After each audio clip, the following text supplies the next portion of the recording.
Hi there, Monica King here. Last night I went on a bee removal and it was under a shed floor, and when we used the thermal imager we saw that it had a very small heat signature.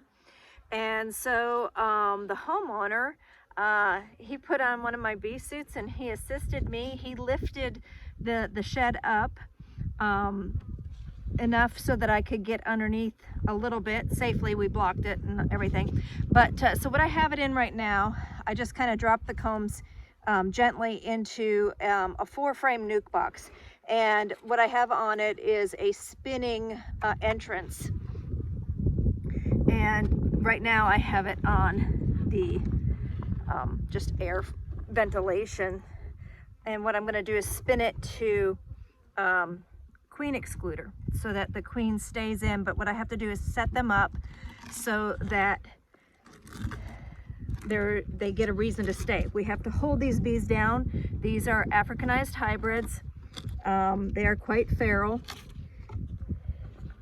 And so I'm about to open the box and I'm sure they're not going to be very happy with me. What I am going to do is I do have a couple frames of drawn comb here for them that I'm going to be putting in, and I'm also going to, it's a very small hive, and then I'm also going to give them some pollen patty, protein patty, and some sugar syrup.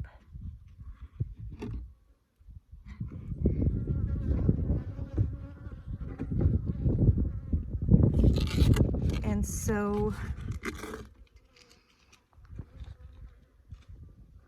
let me show you what we are dealing with. Okay, the comb is extremely brittle, and I have a theory about that, but what I'm going to do first is kind of go through these bees, find the queen, and get them settled in. And while I'm doing that, I'll talk about my theory on this hive. Okay, so underneath the shed floor, when we jacked it up, we were able to see everything.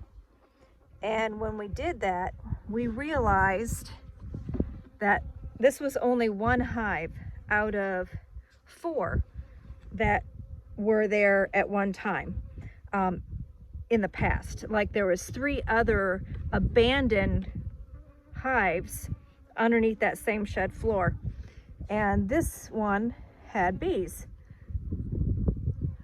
But the comb is so brittle that I am thinking that this was an empty hive also that was abandoned, and that a swarm recently took it over, because they literally, well, they have a little pollen. They have a little pollen, as you can, I don't know if you can see that. There's a little bit of pollen in there, bee bread.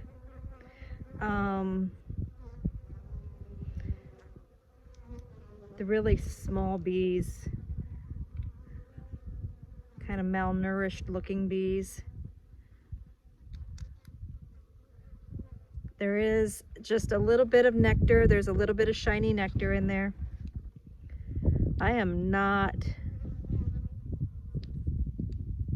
seeing any eggs yet.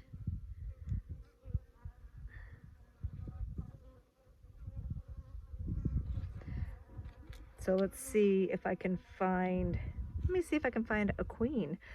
So far, again, no eggs. Take out the next group.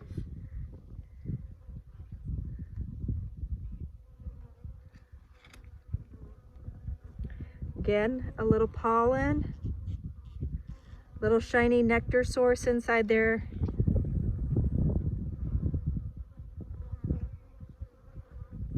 No eggs.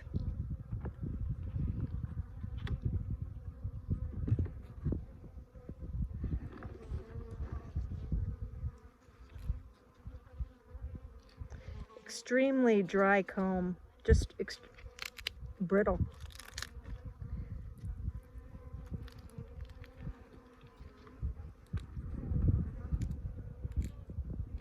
No eggs.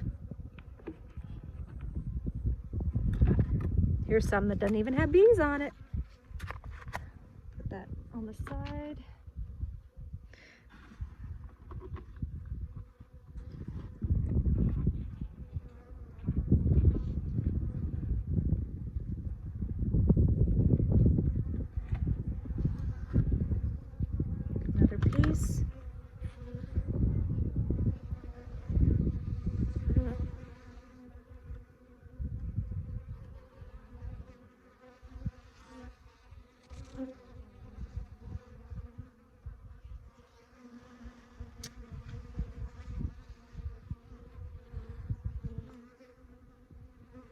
Ugh.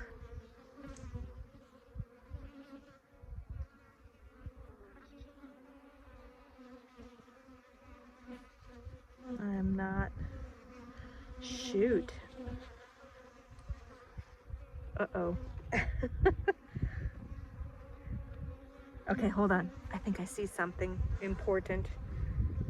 I think I see something important. They're starting to warm up, the bees are. Okay, here's a nice piece of comb. This is the last piece of comb I have. And I see the queen.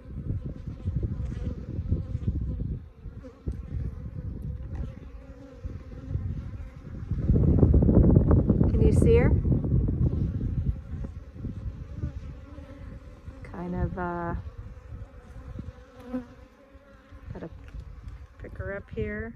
She's probably under some bees again. Oh, no, she's rolling. She's crawling around the top. She's heading out to the backside.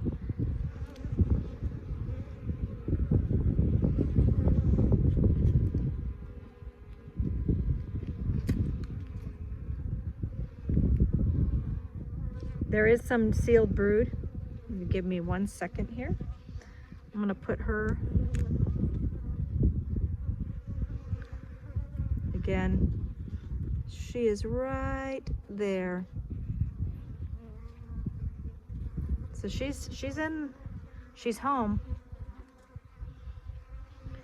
These bees just don't have really much to they don't have much to eat, sadly. I'll be right there.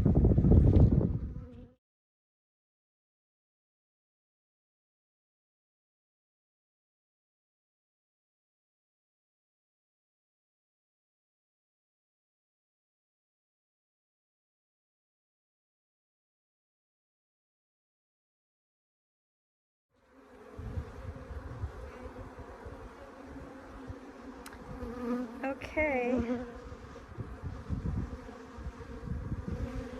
So what I did was wired any of the usable, so we have her brood and we have a little bit of the pollen and nectar, and I wired that in. And you might say, oh, this is a medium frame, you're giving them some deep frames. I keep a close eye on these. Once this is transferred, either I'll transfer it to a medium box once they draw everything out, or I'll recycle that once the brood has emerged.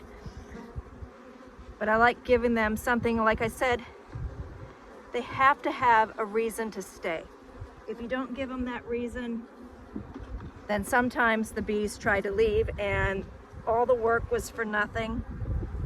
And I'm gonna give them a foundation frame. Africanized bees draw very quickly. It's kind of an ugly frame, but I've got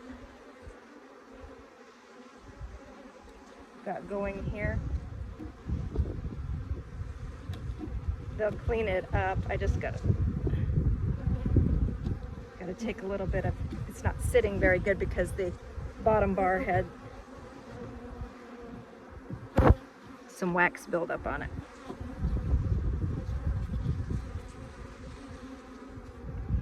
Okay, so now what I'm gonna do is feed them.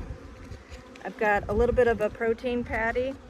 I'm gonna shove that in the brood area and pinch it between the frames because I don't have a feeding spot on this box. Kind of get everybody in there. Their sugar syrup. Oops. Okay, sorry about that. And so the last thing I gotta do now is open up the entrance so that the bees can get in and out of there.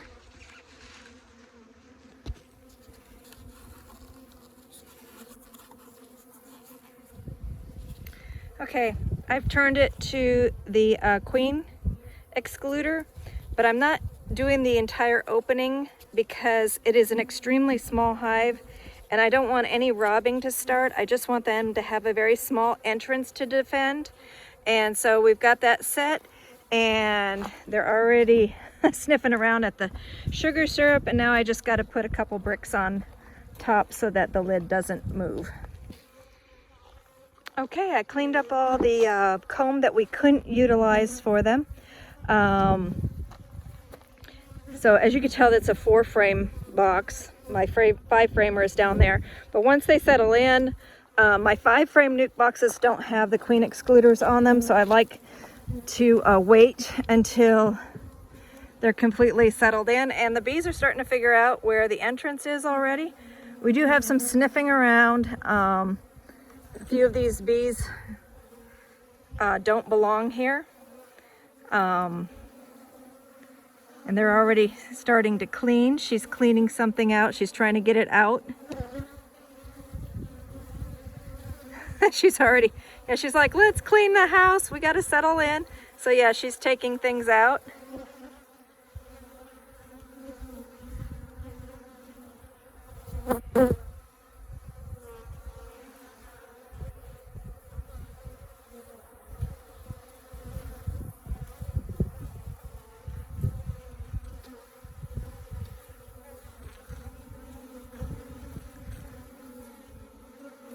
Takes them a little while.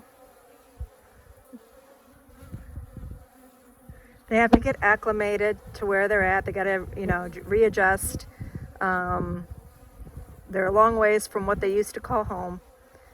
So very shortly they'll have it figured out, and